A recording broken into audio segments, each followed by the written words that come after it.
नमस्कार दोस्तों, स्वागत है आप सभी का। पिछली क्लास एंशिएंट हिस्ट्री में हमने ऋग वैदिक पीरियड के मोस्ट इंपॉर्टेंट फैक्ट्स को पढ़ा था, फैक्चुअल देखा था। लेकिन आज हम जानेंगे कि पूर्व वैदिक और उत्तर वैदिक काल में राजनीतिक, सामाजिक और महिलाओं की जो विशेष फोकस रहेगा, जो महिलाओं की स्थिति कैसी थी उस पर हम लोग डिस्कस करेंगे। तो पिछली क्लास को ही कंटिन्यू करते हुए आज की क्लास को स्टार्ट करते हैं। So hello everyone, Rao GS welcome you all. Let's start our class. प्रारंभिक वैदिक काल की राजनीतिक व्यवस्था को हम लोग देखते हैं। पॉलिटिकल स्ट्रक्चर कैसा था अर्ली वैदिक पीरियड में। अच्छा, मैं अगर पूछूं प्रारंभिक वैदिक काल का टाइम पीरियड क्या था, मैंने पिछली क्लास में बताया था, तो नोट करेंगे 1500 बीसी टू 1000 बीसी है। प्रारंभिक वैदिक काल में जो राजनीतिक व्यवस्था थी वो इस प्रकार थी कि इस काल में सबसे छोटी इकाई, नोट करेंगे, जो इस काल में सबसे छोटी इकाई वो कुल थी, कुल होती थी, जिसका प्रधान कुलप होता था, कुलप कहलाता था। नोट करेंगे, कुल सबसे छोटी इकाई होती थी जिसका जो हेड होता था वो कुलप होता था। जैसे कि आज की जो सबसे छोटी इकाई है अगर हम बोले तो गांव है हमारा, ठीक है, गांव का जो हेड होता है वो प्रधान होता है। तो उस समय भी कुल होता था और उसका जो हेड होता था वो कुलप कहलाता था। कुल के बाद ग्राम आता था, कुल के बाद ग्राम, कई कुल मिलाकर ग्राम बनते थे। इसका प्रमुख कौन होता था? इसका प्रमुख होता था ग्रामणी। नोट करेंगे, इसका प्रमुख ग्रामणी कहलाता था। ग्राम के बाद विस आता था, कई सारे ग्राम मिलाकर एक विस बनता था। इसका जो प्रमुख होता था वो उसे कहते थे विस्पति। नोट करेंगे, विस्पति। ग्राम के बाद विस, इसका हेड विस्पति। प्रारंभिक वैदिक काल की सबसे बड़ी इकाई जो थी वो मानी जाती थी, वो होती थी जन। नोट करेंगे, जन सबसे बड़ी इकाई थी। कई विस मिलाकर जन या जनजाति बनते थे। इसका प्रमुख कौन होता था? प्रमुख होता था गोपा। प्रमुख जो हेड होता था वो गोप कहलाता था। ठीक, तो कुल हो गया, सबसे छोटी गई कुल, फिर ग्राम, फिर विस, फिर जन। उस समय लोग घुमंतु थे, नोमैडिक थे। नोट करेंगे, नोमैडिक थे, घूमते थे, इसलिए किसी निश्चित क्षेत्र से जुड़ाव नहीं था, नो टेरिटोरियल अटैचमेंट नहीं था। जब निश्चित निश्चित क्षेत्र से जुड़ाव नहीं था तो का जनपद में ट्रांसफॉर्मेशन नहीं हुआ, जो आगे हम देखेंगे कि लेटर वैदिक पीरियड में जनपद बनने लगे थे। तो इसलिए अर्ली वैदिक पीरियड में नो टेरिटोरियल अटैचमेंट होने के कारण, घुमंतु जीवन होने के कारण कुछ जुड़ाव नहीं था, जिससे कि जो जन था, जन सबसे बड़ी अथवा सर्वोच्च सत्ता कहलाई। जन सबसे बड़ी अथवा सर्वोच्च सत्ता कहलाई। नियमित अगर इसमें हम देखेंगे पॉलिटिकल स्ट्रक्चर में, तो नियमित कर व्यवस्था नहीं थी। नोट करेंगे, मोस्ट इंपॉर्टेंट है, नियमित कर व्यवस्था नहीं थी। लोग राजा को स्वेच्छा से बलि नामक कर देते थे, या उपहार कह सकते थे। वहां उस समय का कर कौन था? बलि होता था। राजा को स्वेच्छा से बलि कर दिया जाता था। राजा की सहायता के लिए सभाएं होती थी, राजा की सहायता के लिए सभाएं होती थी, जैसे कि नोट करेंगे, सभा, समिति, दूसरा समिति, तीसरा विदत, चौथा गण। जो सभा होती थी ना, उसमें क्या होता था कि राजनीतिक और प्रशासनिक कार्य से संबंधित चीजें होती थी। जो समिति थी वो राजा के चुनाव के लिए थी समिति। जो विदत होता था वो युद्ध की जो लूट से जो भी ट्रेजरी जो इकट्ठा होती थी उसका बंटवारा करना, वो विदत का काम था। गण क्या होते थे? वो सर्वोच्च सलाह के लिए होते थे गण। तो सभा, समिति, विदत, गण अर्ली वैदिक पीरियड की राजनीतिक व्यवस्था में मोस्ट इंपॉर्टेंट जो हमारी जो राजा की सहायता के लिए सभा होती थी वो ये होती थी। आगे देखेंगे, नेक्स्ट देखेंगे। प्रारंभिक वैदिक काल देख लिया, अब लेटर वैदिक का देख लेते हैं। उत्तर वैदिक काल की राजनीतिक संरचना कैसी थी उसको देखते हैं। अच्छा, टाइम पीरियड क्या है? 1000 बीसी टू 600 बीसी। नोट करेंगे, इस समय राज्यों की जो सीमाएं होती थी ना, जो बाउंड्री होती थी, वो स्पष्ट होने लगी थी, क्योंकि लोग अब एक ही स्थान पर स्थायी रूप से रहने लगे थे। घुमंतु जीवन कम हो गया था, जो कि हमारा अर्ली वैदिक पीरियड में था। अभी हमने देखा नोमैडिक थे, यहाँ आते आते घुमंतु जीवन कम हो गया था, इसलिए सीमाएं स्पष्ट होने लगी थी। जनपदों के निर्माण की शुरुआत कह सकते हैं यहां से होने लगी थी, उत्तर वैदिक काल से। बड़े बड़े जनपद उभर कर सामने आने लगे। उदाहरण के लिए नोट करेंगे, पुरु प्लस भरत मिलकर बना कुरु जनपद, तुर्वस प्लस क्रीवी मिलकर बना पांचाल, अच्छा, राजा की उपाधियों का भी लेटर वैदिक पीरियड में जो है बर्थ होने लगा था। चारों दिशाओं के अनुसार राजा को अलग अलग उपाधियां दी जाती थी। नोट करेंगे, एग्जाम में पूछा भी है। इस चारों दिशाओं के अनुसार राजा को अलग अलग उपाधियां दी जाती थी। जैसे कि उत्तर के जो राजा होते थे उनको विराट कहा जाता था। जो पूर्व के राजा होते थे उनको सम्राट कहा जाता था। जो पश्चिम के राजा होते थे उनको स्वराट कहा जाता था। और जो दक्षिण के राजा होते थे उनको भोज कहा जाता था। और इसी में नोट करेंगे, जो मध्य के जो राजा होते थे उनको राजा कहा जाता था। ईस्ट में सम्राट, वेस्ट में स्वराट, नॉर्थ में विराट और साउथ में भोज, और मिडिल में राजा। इसको नोट करेंगे, एग्जाम में कई बार पूछा है। अच्छा, कर व्यवस्था कैसी थी, टैक्स कैसा था उत्तर वैदिक काल में? अर्ली वैदिक में हमने देखा कि कोई कर नहीं था। जो राजा को एक बलि कर दिया जाता, जो कि स्वैच्छिक था, मतलब कोई दबाव नहीं था, देना ही देना है, स्वेच्छा से बलि कर दिया जाता था। लेटर वैदिक पीरियड में आते आते कर व्यवस्था जो है, बलि जो थी ना, जो अब अनिवार्य कर बन गया था, उस समय स्वैच्छिक थी, इस समय अनिवार्य कर दिया गया था। और दो अन्य कर भी शुरू हुए, दो अन्य टैक्स, अदर टैक्स की भी शुरुआत हुई। कौन कौन से? भाग और शुल्क। नोट करेंगे, भाग और शुल्क। सभा समिति का महत्व कम होने लगा था, जबकि विधत संस्था पूरी तरह समाप्त हो गई थी। जो पहले जो अर्ली वैदिक पीरियड संस्था थी उसमें सभा समिति का महत्व कम होने लगा था, और जो विधत थी वो तो पूरी तरह समाप्त हो गई थी। तो ये याद रखेंगे उत्तर वैदिक काल की राजनीतिक संरचना के जो इंपॉर्टेंट पॉइंट है। आगे देखेंगे, नेक्स्ट देखेंगे। अच्छा, महत्वपूर्ण जो अधिकारी थे उस समय के, जो महत्वपूर्ण अधिकारी थे, इंपॉर्टेंट ऑफिसर, उनको रत्नीम कहा जाता था। नोट करेंगे, शपथ ब्राह्मण में उल्लेख है, रत्नीम कहा जाता था।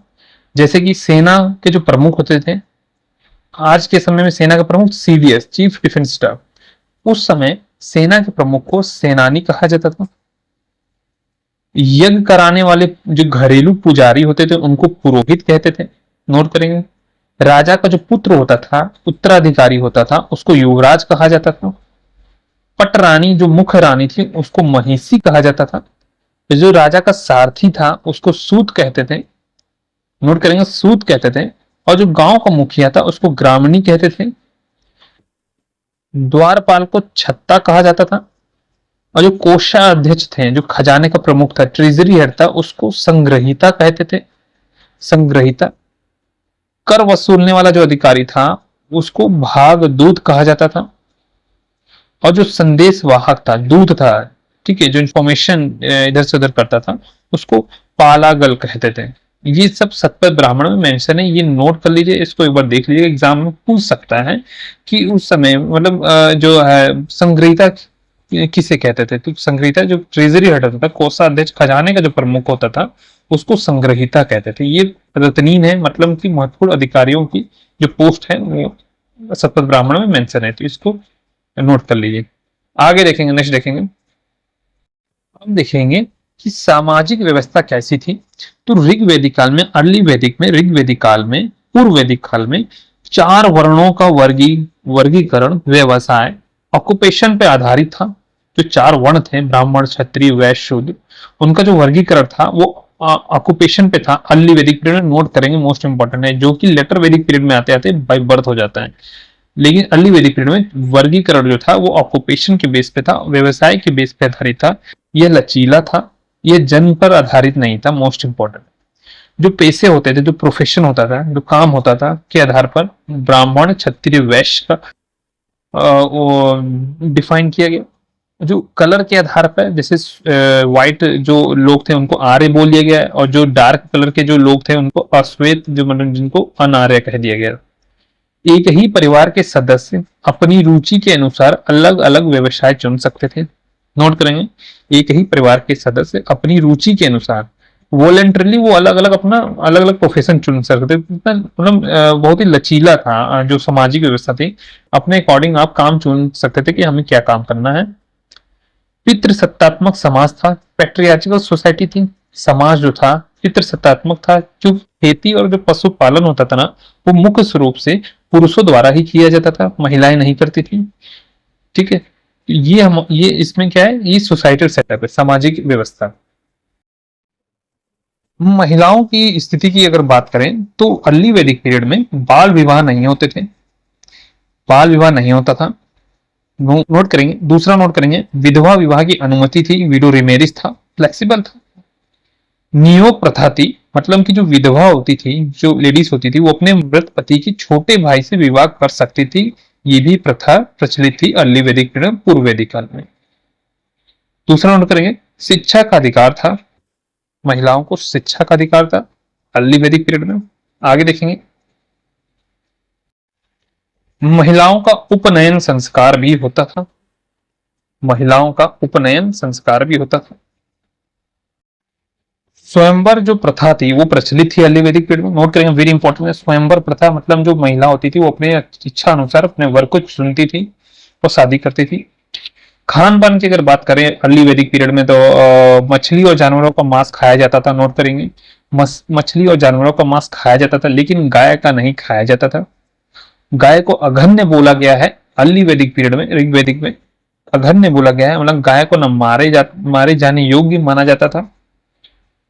विवाह की बात करें तो अंतर पारिवारिक विवाह जो प्रचलित थे, अंतर पारिवारिक विवाह मतलब इंटर फैमिली मैरिज, मतलब दूसरे कास्ट में जाके आप उस समय मैरिज कर सकते थे, दूसरे धर्म दूसरे जाति के लोगों से मैरिज कर सकते थे। इंटर फैमिली मैरिज प्रचलित था, जो कि यम वामी जो संवाद है उसमें उल्लेख है कि अंतर पारिवारिक विवाह अर्ली वैदिक पीरियड में प्रचलित थे। प्रथा की बात करें तो बहु प्रथा थी, बहुपति प्रथा मतलब कि पॉलीएंड्री, मतलब एक पत्नी के कई पति होते थे अर्ली वैदिक पीरियड में।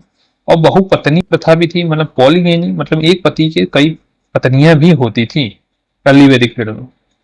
ठीक है। दास और दस्यु की बात करें तो युद्ध जो बंदियों को दास और गैर आर्यों को दस्यु कहा जाता था। जो युद्ध में जो हार जाते थे लोग उनको दास बोल दिया जाता था, और गैर जो आ रहे थे उनको दस्यु कहा जाता था। नोट करेंगे, वेरी इंपॉर्टेंट है। आगे देखेंगे, मोस्ट इंपॉर्टेंट है आगे के पॉइंट्स। ये हमारा था अर्ली वैदिक पीरियड का, पूर्व वैदिक पीरियड का सामाजिक व्यवस्था। अब देखेंगे उत्तर वैदिक का काल, सामाजिक व्यवस्था कैसी थी।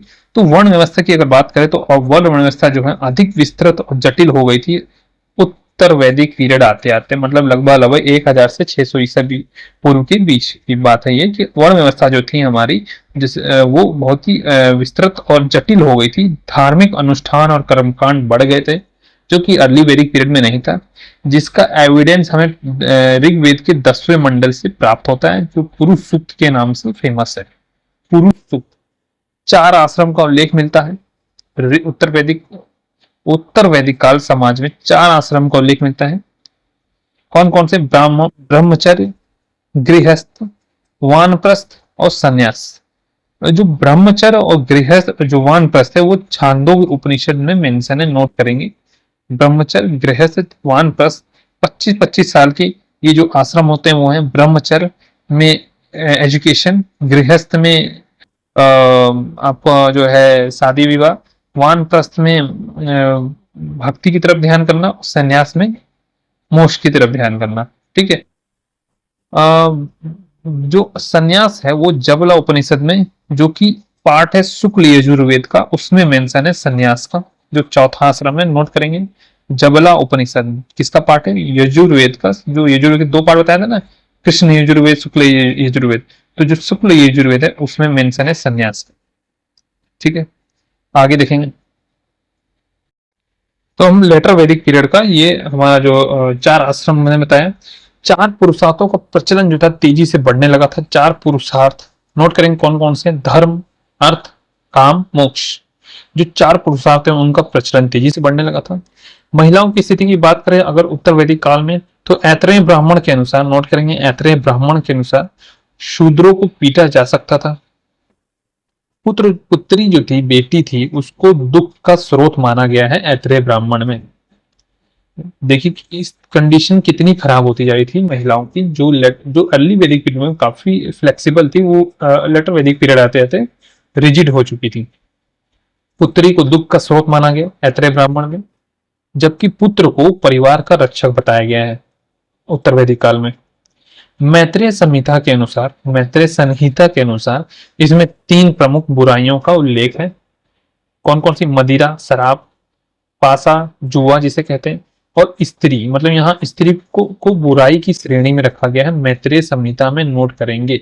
मतलब ये महिलाओं की स्थिति के बारे में बता रहा है कि उत्तर वैदिक काल आते आते महिलाओं की स्थिति क्या हो चुकी थी, इतनी बुरी हो चुकी थी कि उनको जो है बुराई की श्रेणी में रखा जाने लगा। शिक्षा की बात करें तो हमने देखा था अर्ली वैदिक पीरियड में महिलाओं को शिक्षा का अधिकार था। लेटर वैदिक पीरियड में क्या था देखेंगे इसमें।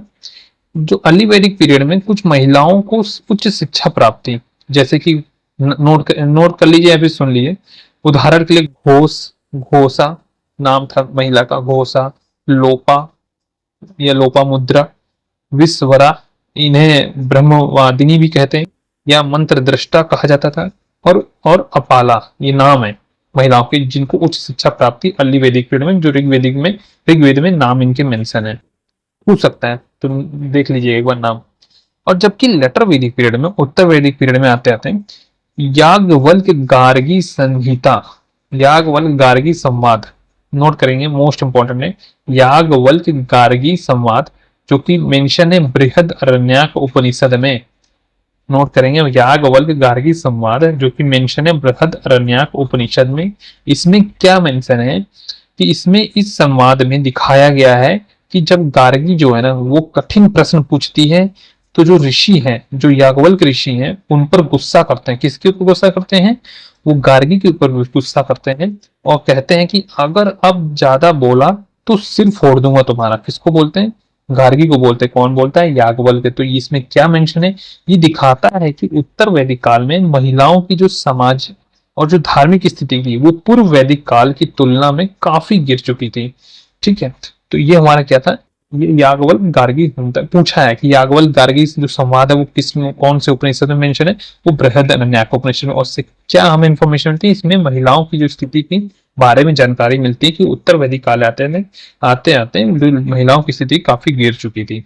आगे देखेंगे, नेक्स्ट देखेंगे, ये देख लीजिएगा आप लोग। आगे देखेंगे हम लोग खान पान क्या था, कैसा था। जो खान पान था, आर्यों का भोजन, आर्य मांसाहारी तथा शाकाहारी दोनों प्रकार के भोजन करते थे। दूध और डेयरी उत्पाद जैसे भोजन में दूध, दही, घी आदि का विशेष महत्व था। क्षीर पकौदन नोट करेंगे, क्षीर पकौदन एक नाम का खाना था। उस क्या था इसमें? दूध में उस समय ना ऋग्वैदिक पीरियड में जौ मिलता था। ऋग्वैदिक पीरियड में जौ का मेंशन है, तो दूध में जौ डालकर क्षीर पकौदन, खीर जैसा पकवान तैयार किया जाता था। क्षीर पकौदन। करम्ब, जौ के सत्तू को दही में मिलाकर करम्ब नामक भोज्य पदार्थ तैयार किया जाता था, नाम था करम्ब। महत्वपूर्ण तथ्य है, ऋग्वेद में चावल और नमक का उल्लेख नहीं है। वेरी इंपॉर्टेंट है, पूछा है एग्जाम में कि ऋग्वेद में चावल का नमक का उल्लेख है ही नहीं है। नहीं है, चावल और नमक का उल्लेख नहीं है।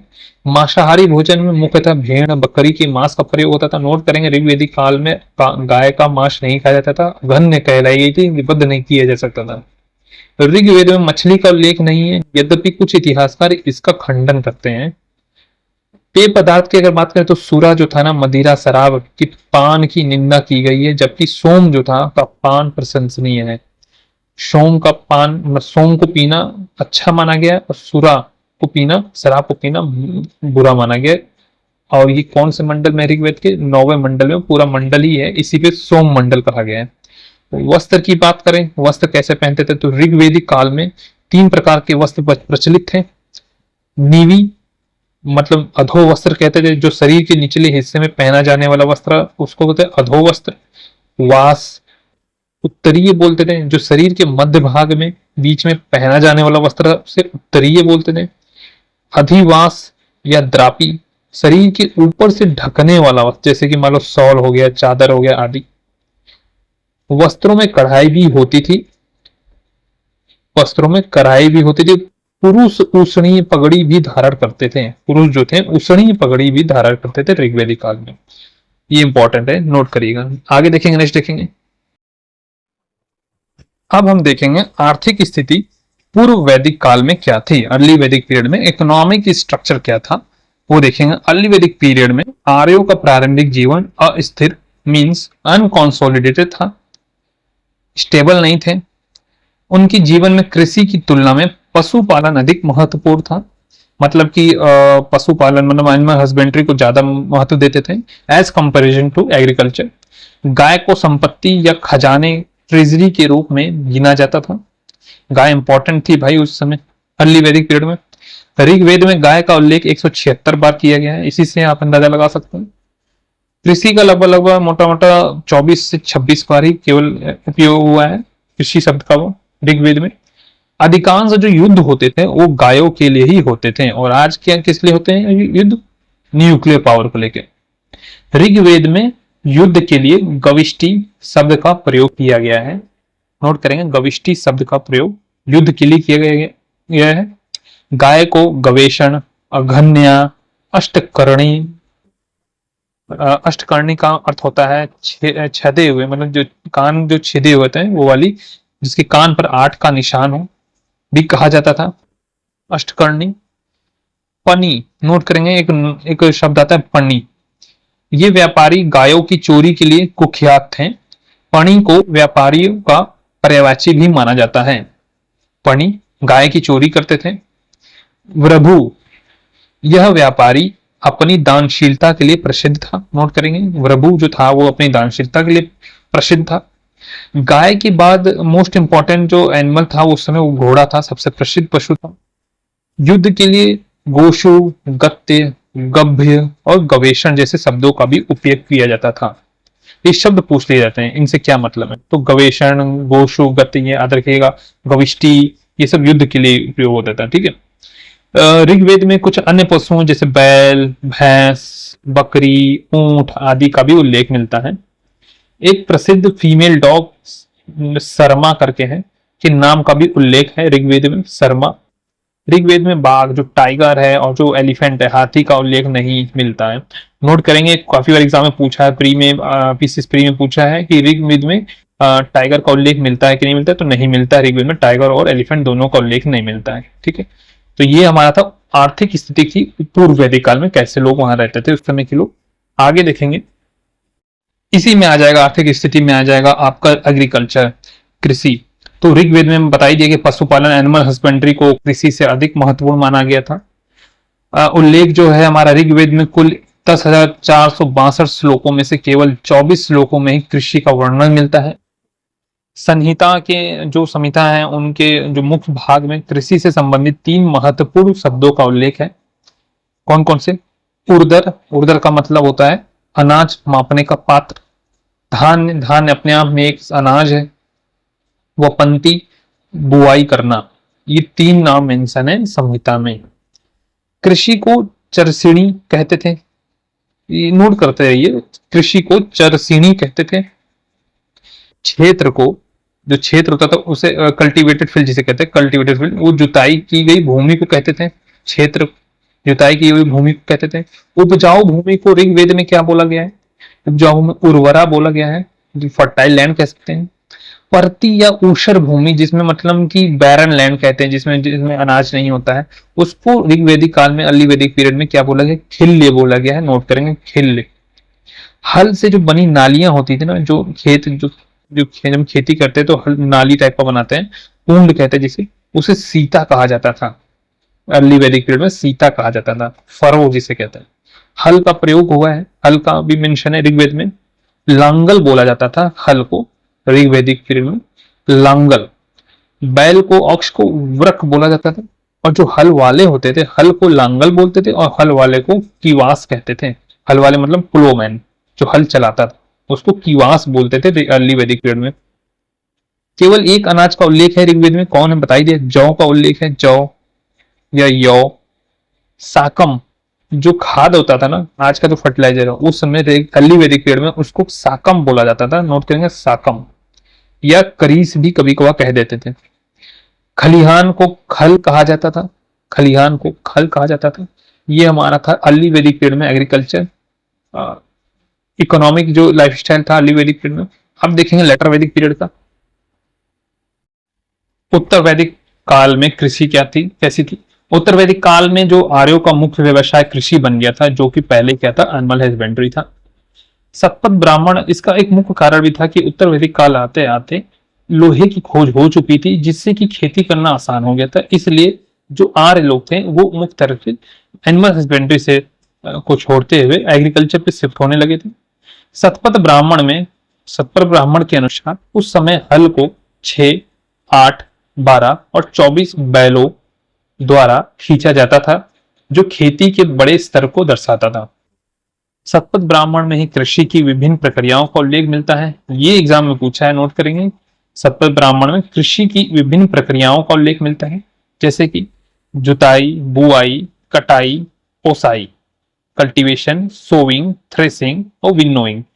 जुताई को अर्ली वैदिक और उत्तर वैदिक पीरियड में क्या बोला गया है? जुताई को सतपथ ब्राह्मण में कर्षण बोला गया है। बुआई को वपन बोला गया है। कटाई को लूनन बोला गया है और ओसाई को मरणन बोला गया है। कृषण, वपन, लूनन, मरणन, जुताई, बुआई, कटाई, ओसाई, ये था सतपथ ब्राह्मण के अनुसार कृषि की प्रक्रिया का उल्लेख।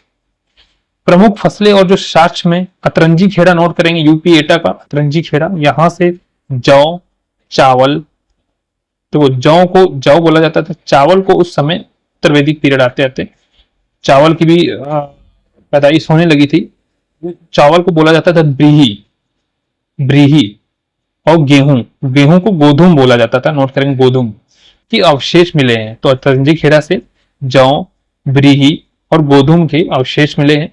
हस्तिनापुर मेरठ, यहां से चावल और जंगली किस्म के गन्ने को क्या बोला गया है? उत्तर वैदिक में पूछा है एग्जाम में, ये पूछा है वनडे एग्जाम में। गन्ने को इक्षु बोला जाता था, इक्षु। तो हस्तिनापुर मेरठ से यहाँ से चावल और जंगली किस्म के गन्ने यानी इक्षु का प्रमाण मिले हैं। कुछ कृषि शब्दावली उनको देखते हैं। हल को सिर या सिर, जिसे इंग्लिश में प्लो बोलते हैं, बोला गया है। गोबर की खाद को करीस, फर्टिलाइजर जिसे कहते हैं। चावल को बताई जाए ब्रीही या तंदूर कह सकते हैं। गेहूं को गोधूम, धान को साली या पैडी इंग्लिश में, उड़द को माश, सरसों को सारी साका या इंग्लिश में मस्टर्ड, ठीक है। और सावा प्रकार का था कुछ एग्रीकल्चर में, श्यामा जिसे बोलते थे, नोट कर लीजिए। अलसी को उम्पा, गन्ना को बताई जाए इक्षु बोलते थे, और सन को सन।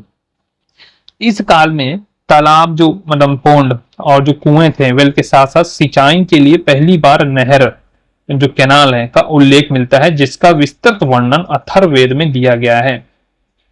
और नोट करेंगे एग्जाम में पूछा है, किसी एग्जाम में आया था, होमगार्ड में आया था कि कैनाल का सबसे पहला उल्लेख कहाँ मिलता है? तो कैनाल का अर्ली वैदिक पीरियड में नहीं मिलता है, लेटर वैदिक पीरियड में मिलता है। अथर्ववेद में उल्लेख मिलता है नहरों का, कैनाल्स का, ठीक है। फसलों के मुख्य दो प्रकार होते थे कृष्ट, अथर्ववेद के अनुसार कृष्ट पच्चे मतलब खेती करके पैदा की जाने वाली फसलें, या अकृष्ट पच्चे मतलब कि बिना खेती पैदा होने वाली फसल, मतलब कि नेचुरली, जिसमें खेती ना करनी पड़ती, जो अपने आप से स्वतः से उगती थी तो फसलें, उनको बोले थे अकृष्ट पच्चे। और जो खेती करके पैदा की जाती थी फसल, उसे ऋग्वेद अथर्ववेद में क्या बोला गया? कृष्ट पच्चे। तो ये हमारा था उत्तर वैदिक काल का एग्रीकल्चर। आगे देखेंगे, मोस्ट इंपॉर्टेंट है अर्ली वैदिक पीरियड में, पूर्व वैदिक काल में उद्योग और व्यवसाय को एक नजर में देखते हैं। ऋग्वेद में बढ़ई, कारपेंटर जिसे बोलते हैं, रथकार, चैरियट मेकर बोलते हैं, बुनकर, वीवर बोलते हैं जिसे, चर्मकार, टैनर, चमड़े का काम करने वाला, और कुम्हार, पॉटर जिसे बोलते हैं, जैसे व्यवसायों का उल्लेख मिलता है। कहाँ? ऋग्वेद में मिलता है। अयस, ऋग्वेद में अयस शब्द का प्रयोग तांबे या कांसे मतलब कि कॉपर या ब्रॉन्ज के लिए किया गया है। नोट करेंगे, अयस शब्द का उपयोग किया गया है इन प्लेस ऑफ तांबे और कांसे। तक्षण, यह सब बढ़ई कारपेंटर के लिए प्रयोग होता है। कारपेंटर को क्या बोलते थे ऋग्वेद में? तक्षण। करमार, यह सब धातुओं का काम करने वाले लोगों के लिए प्रयोग किया गया था। गोल्ड को क्या बोला गया है ऋग्वेद में? नोट करेंगे, हिरण्य या हिरण्ययी। हिरण्य उससे बोला गया गोल्ड को, और हिरण्ययी जो है Sindhu river, because gold Sindhu नदी से निकाला जाता था, सिंधु, इसलिए हिरण्ययी बोला गया है। कपड़ा उद्योग की बात करें तो वसोवाय, वे लोग जो कपड़ा बुनने का काम करते थे, मेंशन है ऋग्वेद में, वसोवाय बोला गया है, वे लोग जो कपड़ा बुनने का काम करते थे। करघा, कपड़ा बुनने के लिए करघा का उपयोग होता था। तंतु, सूती धागा को बोला गया तंतु। अच्छा, कपड़े में जो कढ़ाई बुनाई की जाती थी ना, वो कढ़ाई बुनाई के लिए सीरी और पेशकरी शब्द का प्रयोग मिलता है। सीरी और पेशकरी शब्द का प्रयोग मिलता है। नोट करिए, एग्जाम में पूछा है सीरी, और सीरी किसे कहा जाता था? तो कपड़े में जो कढ़ाई बुनाई की जाती थी उसको बोला जाता था सीरी। ऋग्वेद में लोहा और चांदी का उल्लेख नहीं मिलता है। नोट करेंगे, इंपॉर्टेंट है, ऋग्वेद में लोहा और चांदी का उल्लेख नहीं मिलता है। लेटर वैदिक पीरियड में अतरंजी खेड़ा से सबसे पहला साक्ष्य मिला है लोहे का। अर्ली वैदिक पीरियड में कोई साक्ष्य नहीं मिलता है लोहे का। ठीक है, ये हमारा था उद्योग और व्यवसाय अर्ली वैदिक पीरियड का। आगे देखेंगे नेक्स्ट, उद्योग और व्यापार देखेंगे लेटर वैदिक पीरियड में। ठीक है, उत्तर वैदिक काल में कैसा था उद्योग और व्यापार? वाजसनेयी संहिता और तैत्तिरीय ब्राह्मण के अनुसार उस समय के लोग, उस समय के जो प्रमुख व्यवसाय और उन्हें करने वाले लोग इस प्रकार थे। वाजसनेयी और तैत्तिरीय ब्राह्मण के अनुसार कैसे थे उस समय के लोग? जो मिट्टी के बर्तन बनाने वाले थे उन्हें कुलाल कहा गया। बेंत का व्यवसाय करने वाला विटलकार बोला गया। सोना का काम करने वाला, गोल्ड का काम करने वाला, इसको क्या है? स्वर्णकार या मणिकार। अच्छा, बांस की जो वस्तुएं बनाते हैं तो उनको कंटकीकार। ये सब याद करने पड़ेंगे आपको कि किसको क्या बोला गया है, यही इंपॉर्टेंट। बांस की वस्तुएं बनाने वाले कंटकीकार, रस्सी बनाने वाले को रज्जु सर्ज, धातुओं को गलाने वाला उसको क्या बोला गया? अयस्ताप। ये पूछा एग्जाम में, अयस्ताप किसे कहा गया? तो धातुओं को मेल्ट करने वाला। कपड़ा रंगने वाले का क्या बोला गया? रजयित्री। रजयित्री। चमड़े का जो काम करते तो उनको चर्मकार बोला गया। अच्छा, आयरन को और क्या बोला गया? आयरन को कृष्ण अयस या श्याम अयस बोला है। कृष्ण अयस या श्याम अयस, कृष्ण अयस या श्याम अयस। कॉपर को लोहित अयस, ब्रॉन्ज को अयस बोला गया है।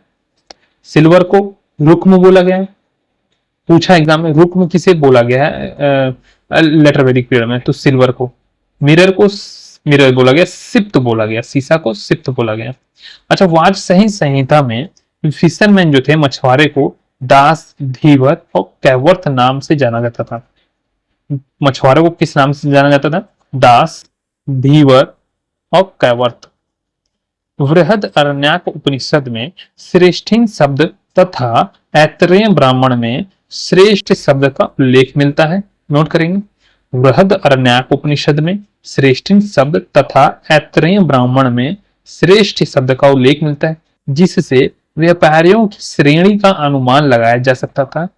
तैत्तिरीय संहिता में ऋण के लिए कशीद शब्द, ऋण मतलब लोन के लिए कशीद बोला जाता था, तथा शतपथ ब्राह्मण में उधार देने वालों के लिए कुशीदीन शब्द मिलता है।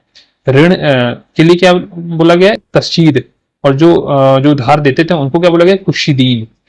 ये चीज नोट करेंगे कि लेटर वैदिक पीरियड आते आते श्रेणियों का भी फॉर्मेशन होने लगता है, मतलब गिल्ड का फॉर्मेशन होने लगता है, ग्रुप का फॉर्मेशन होता है, व्यवसाय बढ़ने लगता है। ठीक है, तो ये हमारा था लेटर वैदिक पीरियड में उद्योग और व्यापार। आगे देखेंगे नेक्स्ट। अच्छा, आगे देखेंगे कि जो प्रारंभिक वैदिक काल में कृषि अधिशेष नहीं था, एग्रीकल्चर सरप्लस नहीं था, बहुत सीमित था, इसलिए व्यापार भी सीमित था। जाहिर सी बात है, जहां पर एग्रीकल्चर सीमित होगा वहां पर ट्रेड भी सीमित था। अर्ली वैदिक पीरियड में निष्क जो है एक स्वर्ण आभूषण था, जिसका उपयोग प्रारंभिक वैदिक काल में विनिमय माध्यम, मोड ऑफ एक्सचेंज के रूप में किया जाता था। ठीक है, उस समय का मोड ऑफ एक्सचेंज क्या था? आज के समय में रुपए है, उस समय क्या था अर्ली वैदिक पीरियड में? तो उस समय था बार्टर सिस्टम चलता था, सामान के बदले सामान देना। प्रारंभिक वैदिक काल में नगरों, सिटीज के प्रमाण नहीं मिलते हैं, क्योंकि उस समय ग्रामीण अर्थव्यवस्था थी। नोट करेंगे, अर्ली वैदिक पीरियड में कैसी व्यवस्था थी? पूछा एग्जाम में, तो रूरल अर्थव्यवस्था थी, ग्रामीण। उत्तर वैदिक काल में अतरंजी खेड़ा से लोहे के प्रमाण मिलने शुरू हुए। लेटर वैदिक पीरियड से कहा बताया था मैंने? अतरंजी खेड़ा। उत्तर वैदिक काल की एक महत्वपूर्ण विशेषता यह थी कि कारीगरों ने श्रेणियां मतलब गिल्ड बनानी शुरू कर दी थी, बताई दी आपको। विनिमय का जो माध्यम था प्रारंभिक वैदिक काल जैसा ही था, मतलब बार्टर सिस्टम ही था, अर्थात करेंसी का प्रचलन नहीं था, रुपयों का प्रचलन नहीं था। इस समय निष्क, शतमान और कृषण या कृष्णाल शब्द का उल्लेख मिलता है। जैसे कि शतमान का मतलब होता है 100 गायों का समूह। ठीक है, उत्तर वैदिक काल में नगरों की जानकारी मिलने लगती है। मोस्ट इंपोर्टेंट, अभी होमगार्ड में पूछा था 25 अप्रैल को जो पेपर हुआ था 2026 में, उसमें पूछा था उत्तर वैदिक काल में नगरों की जानकारी कहां से मिलने लगती है? तो पहली बार जो अर्बन जो शब्द है, नगर शब्द है, उसका उल्लेख तैत्तिरीय संहिता में मिलता है। नोट करेंगे, मोस्ट इंपोर्टेंट है, पहली बार नगर शब्द का उल्लेख तैत्तिरीय संहिता में मिलता है। आगे देखेंगे नेक्स्ट। अब रिलीजियस थोड़ा सा कल्चर देख लेंगे। प्रारंभिक वैदिक काल की जो धार्मिक विशेषता क्या थी। वे लोग भविष्य की अपेक्षा वर्तमान जीवन पर अधिक विश्वास करते थे। उनका दृष्टिकोण भौतिकवादी था, मतलब कि भविष्य की चिंता नहीं करते थे, अधिक विश्वास करते थे वर्तमान जीवन पे, प्रेजेंट टाइम पे। कौन? अर्ली वैदिक पीरियड के लोग। रित जो है, नैतिक व्यवस्था की अवधारणा प्रचलित थी। रित मतलब क्या होता था? नैतिक व्यवस्था की प्रचलन था उस समय। कोई भी व्यक्ति नैतिक नियमों को नहीं तोड़ सकता था। नोट करेंगे, यदि कोई नियम तोड़ता था तो वरुण जो देव थे, बताया था कि जो रित के जो देवता है, मतलब मोरल ड्यूटीज के जो देवता है, वो कौन है? वरुण देवता है। वरुण देवता उसे दंड देते थे, ऐसा मेंशन है प्रारंभिक वैदिक काल में ऋग्वेद में। जो ऋग्वेदिक काल के जो लोग थे वे प्रकृति के उपासक थे तथा बहुदेववाद की मान्यता रखते थे। लगभग 33 प्रकार के देवताओं की पूजा की जाती थी। इंद्र को सबसे महत्वपूर्ण देवता माना गया था, क्योंकि उस समय अनेक युद्ध हुए थे और इसलिए अधिकांश स्तुतियां और प्रार्थनाएं इंद्र देवता को समर्पित थीं। प्रारंभिक वैदिक काल में अदिति और उषा जैसी मात्र देवियों का भी उल्लेख मिलता है। मैंने पिछली क्लास में बताया था, देख लीजिए एक बार जाकर।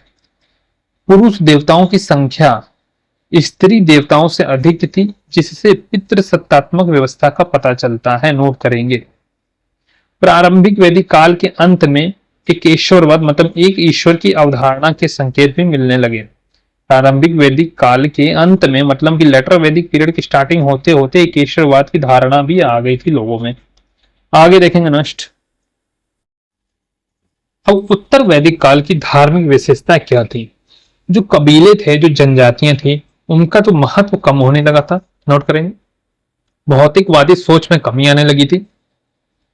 इस समय लोगों और पुरोहितों को यह समझ आने लगा था कि केवल कर्मकांड, जो कि अर्ली वैदिक पीरियड में खूब होता था, उससे मोक्ष प्राप्त नहीं किया जा सकता।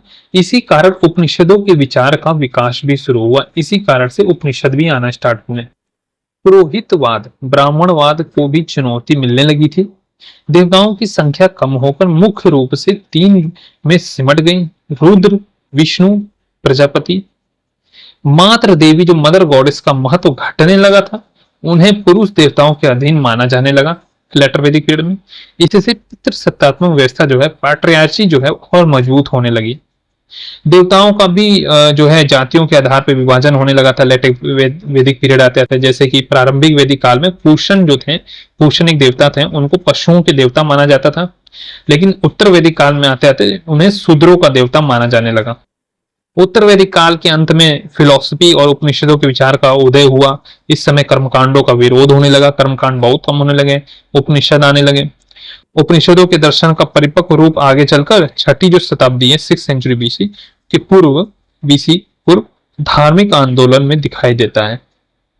ये हमारा था उत्तर वैदिक काल का धार्मिक विशेषताएं। आगे देखेंगे नेक्स्ट। आगे देखेंगे, जो अनाज उपजाओं की जो अवधारणा थी वो तैत्तिरीय संहिता में मिलती है। नोट करेंगे।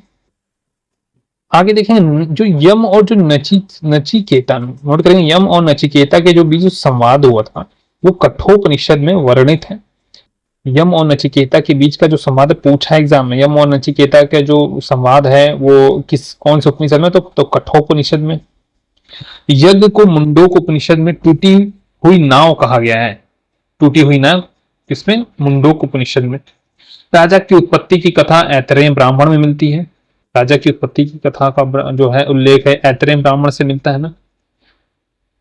कुछ प्रसिद्ध जो कहते हैं जनपद और जो उनके राजा थे, जैसे जो उत्तर वैदिक काल में, वो कुछ इस प्रकार हैं। जैसे कैकेय जनपद से अश्वपति कैकेय, काशी जनपद से अजात शत्रु, विदेह जनपद से जनक, पांचाल जनपद से प्रवाह जयबाली। ठीक है। उत्तर वैदिक काल में जो आपका जो प्रशासनिक जो अधिकारी थे, प्रारंभिक वैदिक काल में मुख्य रूप से जो मुख्य अधिकारी थे वो पुरोहित, ब्राह्मण, सेनानी, ये राजा के सलाहकार होते थे। लेकिन उत्तर वैदिक काल में रत्नीन बताई दिया था नामक प्रशासनिक अधिकारियों का उल्लेख मिलता है, जिसका वर्णन शतपथ ब्राह्मण में किया गया है, रत्नीन का। अन्य विशेषताएं अगर देखें तो उत्तर वैदिक काल में सेना अभी भी जो ब्लड रिलेशन पे थी, जैसा कि अर्ली वैदिक पीरियड में भी था। वैश्यों को नोट करेंगे, बहुत इंपॉर्टेंट पॉइंट है, पूछा है हर एग्जाम में, लगभग लोग पूछता है। वैश्य जो थे ना, जैसे ब्राह्मण क्षत्रिय वैश्य शूद्र, तो तीन को छोड़ के बाकी जो लास्ट वाला है ना, जो वैश्य, उसको अनस बलाधिकृत कहा गया है। क्यों कहा गया? क्योंकि उस समय जो टैक्स जो था वो केवल केवल जो है वैश्य वर्ग द्वारा ही दिया जाता था लेटर वैदिक पीरियड में।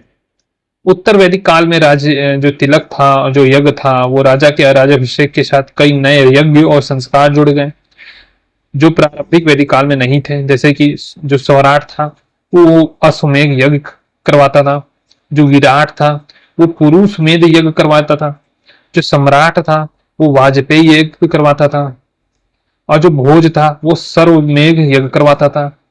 ठीक है, तो ये यज्ञ होते थे, जैसे स्वराट, सम्राट, विराट, भोज, ये अलग अलग यज्ञ करवाते थे राजा। आगे देखेंगे, नेक्स्ट देखेंगे। अब हम लोग लास्ट टॉपिक की तरफ चल रहे हैं। अच्छा, हमने ये आपको बता ही दिया कि जो उत्तर वैदिक काल का जो समाज था वो 4 वर्णों में विभक्त था, ब्राह्मण, क्षत्रिय, वैश्य, शूद्र। ब्राह्मण लोग अपने जो यजमानों के लिए और अपने लिए धार्मिक अनुष्ठान यज्ञ करते थे तथा कृषि कार्यों से जुड़े थे। वे युद्ध में राजा की जीत के लिए देवाराधना करते थे तथा उनके स्थान पर राजा से अभय दान प्राप्त करते थे। और जो क्षत्रिय होते थे उनका क्या काम था? वो स्थान दूसरा था उनका वर्ण व्यवस्था में। वो युद्ध करते थे, शासन करते थे और किसानों से उगाए गए करों पर जीते थे। राजाओं के परिजन जो होते थे ना, वो वैश्य जन सामान्य की कोटि में रखे गए और उन्हें उत्पादन संबंधी काम सौंपा गया, जैसे कृषि, पशुपालन आदि। ठीक है, ऊपर के जो 3 वर्ण थे, ब्राह्मण, क्षत्रिय, वैश्य, वो समान विशेषता यह थी कि वो उपनयन संस्कार के अधिकारी थे, अर्थात वे वैदिक मंत्रों के साथ जनेऊ धारण या यज्ञोपवीत भी जिसे कहते हैं उसका अनुष्ठान करा सकते थे। लेकिन जो चौथा वर्ण था, उपनयन संस्कार, जो उसका अधिकारी नहीं था, मतलब जो ब्राह्मण, क्षत्रिय, वैश्य, शूद्र जो था वो उपनयन संस्कार का अधिकारी नहीं था। वह गायत्री मंत्र का उच्चारण नहीं कर सकता था। यहीं से उपनयन का अभाव शूद्रों की दासता को का घोतक बन गया। तो ये सब था। अभी हम देखेंगे कि जो प्रमुख संस्कार कौन से 16 संस्कार बताए गए हिंदू धर्म में, वैदिक जो वैदिक पीरियड में हमारा, उसको देख लेते हैं जल्दी जल्दी। तो 16 संस्कार कौन थे?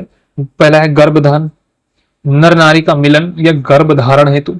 दूसरा है मुंसवन, गर्भ रक्षा एवं पुत्र प्राप्ति हेतु। तीसरा है सीमंतोन्नयन, गर्भस्थ शिशु की मानसिक वृद्धि हेतु।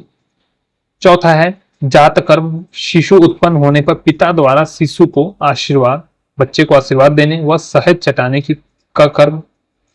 नामकरण, शिशु का नामकरण। निष्क्रमण, गृह से बाहर लाने का कर्म। अन्नप्राशन, अन्नादि का चटाने का कर्म।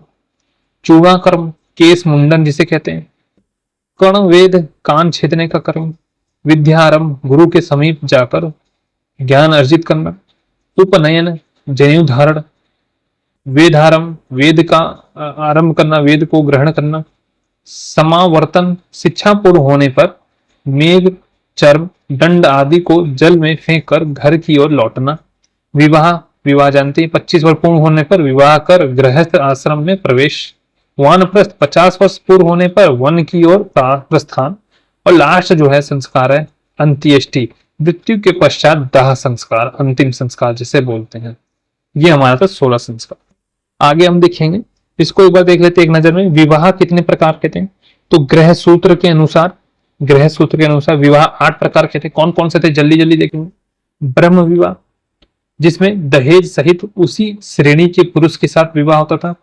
दैव विवाह, यज्ञकर्ता पुरोहित के साथ विवाह होता था। आर्ष विवाह, कन्या के पिता को वर पक्ष को एक जोड़ी गाय और बैल देना होता था, जिसे आर्ष विवाह कहा गया।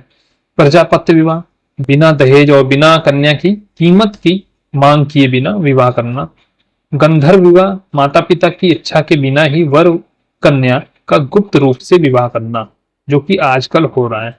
आसुर विवाह, क्रय द्वारा कन्या का पिता वर से कन्या का मूल्य लेकर वर से उसका विवाह करता था, मतलब लड़की को बेचना। राक्षस विवाह, कन्या का अपहरण कर बलपूर्वक विवाह करना, इसे राक्षस विवाह कहा गया है। पैशाच विवाह, कन्या को भगा कर विवाह करना, पैशाच विवाह में रखा गया है। अच्छा, स्मृतियों में जो है ब्रह्म विवाह, दैव विवाह, आर्य विवाह, प्रजापति विवाह, ये 4 विवाह ब्राह्मणों के लिए मान्य थे। असुर विवाह केवल वैश्य व शूद्र में, जबकि गंधर्व विवाह क्षत्रिय में होता था। ऐतरेय ब्राह्मण के अनुसार पुत्री ही समस्त दुखों का स्रोत है, किंतु पुत्र जो है परिवार का रक्षक है। अच्छा, मनुस्मृति की बात कर ले तो मनुस्मृति में विवाह के 8 प्रकारों का उल्लेख किया गया है, जिनमें प्रथम 4 विवाह प्रशंसनीय तथा शेष 4 निंदनीय माने जाते थे। अनुलोम विलोम शब्द आता है हमारा वैदिक पीरियड में, वो क्या है, उच्च वर्ग का जो व्यक्ति अपने से निचले वर्ग की कन्या के साथ अगर विवाह करता था तो उसे कहते थे अनुलोम विवाह। अगर उच्च वर्ग की कन्या का विवाह निचले वर्ग के व्यक्ति के साथ होता था तो उसे कहते हैं प्रतिलोम विवाह। तो ये कुछ टर्मिनोलॉजी है, इसको याद रखिए। दास प्रथा क्या? दास प्रथा का मोटा मोटा बताया कि जो उत्तर वैदिक जो साहित्य में दासों के विषय में जानकारी मिलती है। तैत्तिरीय संहिता से पता चलता है कि दास दासियों को उपहार स्वरूप दिए जाने की प्रथा थी। और आगे जब पढ़ेंगे तो मौर्य काल में दास प्रथा के प्रचलन के प्रमाण मिले हैं। अर्थशास्त्र में 5 प्रकार के दासों का उल्लेख है। मौर्य काल शासक जो थे अशोक के विलेखों में भी दासों का उल्लेख मिलता है। गुप्त काल में भी दास प्रथम का भी वर्णन है। मनुस्मृति में 7 प्रकार के दासों का उल्लेख किया गया है। चोल साम्राज्य में देवदासी प्रथा तथा दास प्रथा के प्रमाण मिलते हैं। ये दास प्रथा के बारे में। सती प्रथा की अगर बात करेंगे तो अथर्ववेद से सती प्रथा की औपचारिक पूरी करने के लिए पत्नी अपने पति के साथ चिता पर लेटती थी, अथर्ववेद के अनुसार। रामायण के मूल अंश में इसका उल्लेख नहीं है, किंतु उत्तराखंड में वेदयंती की माता के सती होने का उल्लेख भी कहीं मिलता है। अच्छा, महाभारत में भी इस प्रथा का, जो सती प्रथा का विस्तृत उल्लेख नहीं मिलता है। तो ये हमारा जो है सती प्रथा। सती प्रथा का जो प्रचलन है ना, वो प्रथम जो अभिलेख है प्रमाण, वो गुप्त काल में मिलता है। 510 ईसा ऐरण अभिलेख से पता चलता है इसके बारे में, सती प्रथा के बारे में। जो आगे पढ़ेंगे तो इसके बारे में और अच्छे से पढ़ेंगे। जो गुप्त जो नरेश थे वो थे भानुगुप्त। ये हमारा था दास प्रथा, सती प्रथा, प्रमुख संस्कार और विवाह के बारे में। ठीक है, मोस्ट इंपॉर्टेंट है, इसको याद रखिएगा। तो फ्रेंड्स, ये थी हमारी आज की वेरी इंपॉर्टेंट क्लास। आर्थिक, राजनीतिक और महिलाओं की कंडीशन अर्ली वैदिक पीरियड, पूर्व वैदिक काल और उत्तर वैदिक काल में हमने देख लिया। इससे समस्त कोई भी अगर डाउट हो, आपको कंफ्यूजन हो, कमेंट बॉक्स में बताइएगा, कम्युनिटी पे चैट कर लीजिएगा, मैं उसका उत्तर दूंगा।